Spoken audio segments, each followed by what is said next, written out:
Well, here's what people are talking about. Some big political news. I'll make a prediction. I think he's going to be just fine, okay? I don't need to yell at me. I'm just walking. Phoenix police actually starting to outnumber some of the civilians that are out here. It certainly seems like there's a fringe element out here. We were prepared, we were decisive, and we were immediately responsive. And welcome to Sunday Square Off. Peaceful protests outside President Donald Trump's Phoenix rally last week ended in clashes with police. A law enforcement expert will give us his insights on whether Phoenix police had to use tear gas to quell the protest. But first, the political earthquake. President Trump told us it was coming, and late Friday, he issued a presidential pardon to former Sheriff Joe Arpaio. Arpaio was found guilty last month of intentionally ignoring a court order to stop enforcing federal immigration law. A judge found evidence Arpaio was racially profiling Latinos. Now, the pardon means Arpaio won't be punished. The 85-year-old sheriff was facing up to 6 months in jail, but the conviction still stands despite the pardon. Now, here's what Trump said in announcing that pardon. Though through his time as sheriff, Joe Arpaio continued his life's work of protecting the public from the scourges of crime and illegal immigration, he is a worthy candidate for a presidential pardon. And here's what Arpaio told 12 News at his home late Friday night, followed by the emotional comments of a Latina leader. I'm very happy. I have to thank the President of the United States for his pardon. As I say, he's a big friend, supporter of law enforcement. I think this is a bigger picture than just me. I'm angry.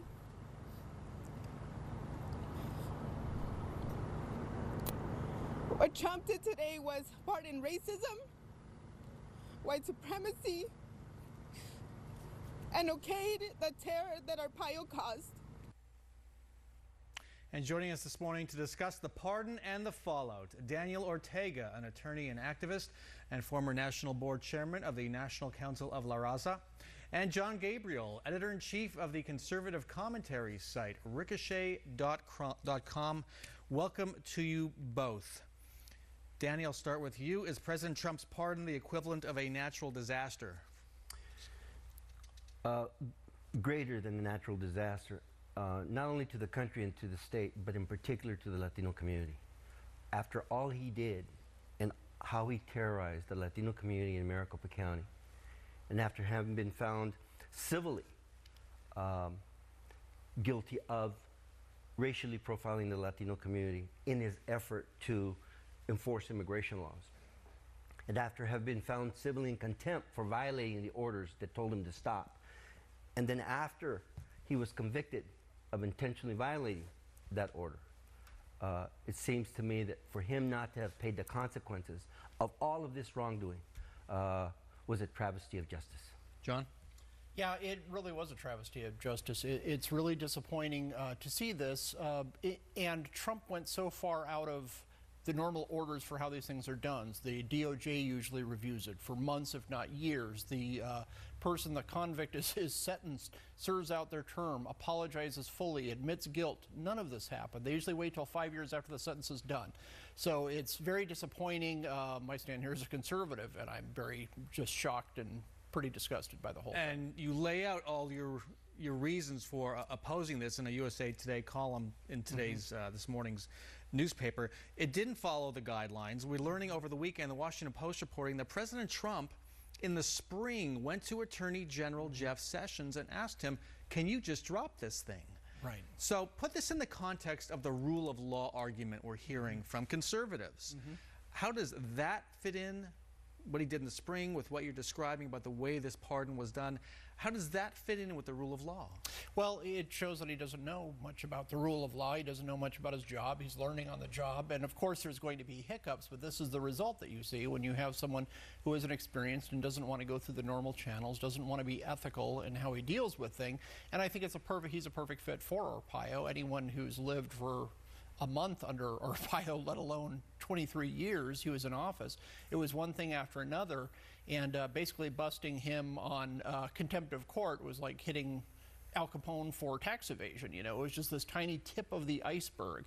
When you go over his entire You have all the racial profile and immigration sweeps. You take immigration completely out of the picture. Financial misdeeds, misspending, breaking the law repeatedly, arresting opponents who criticize him, journalists, arresting them, arresting county supervisors, or, investigating judges. I can go on for 3 hours Just on to this. remind folks, this is a conservative voice. And $70 million spent of taxpayer money. Which apparently was what flipped Republican voters against Arpaio in the last election. Let me flip the argument, though. Rule of law. Say this were someone on the left who was defending civil rights and ran into a judge who was railroading him. You have people on the left saying, hey, yeah, that person should be pardoned. Is that in any way analogous to what people on the right are saying about Arpaio? Absolutely not. The key word was railroading.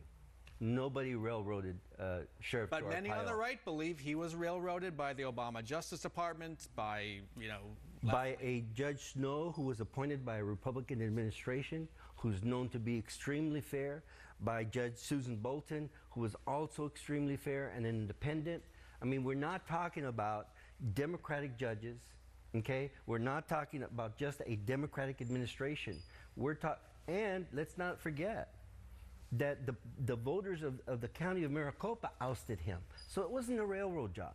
It had to do with fair judges, a fair system, the rule of law, and all of the things that we all depend on to make this country what it is. What about that, 30 seconds, what about that argument flipping it?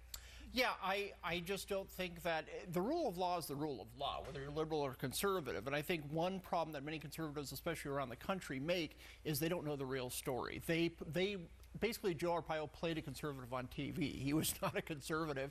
He wasn't a good lawman. He wasn't, he didn't do his job, basically. And despite acting like I'm such a tough guy, I'm such a tough sheriff, the facts don't add up. Is this pardon legitimate? Yes or no? No. It's not. No. Not legitimate. Wow, it's a pretty big statement. We're going to move on. When we come back, more on the political fallout in Arizona after the Arpaio pardon. Then later, the protest outside Donald Trump's rally was peaceful for hours, but it ended with police firing tear gas to quell several clashes. We'll get insights from a law enforcement expert on how protests should be handled.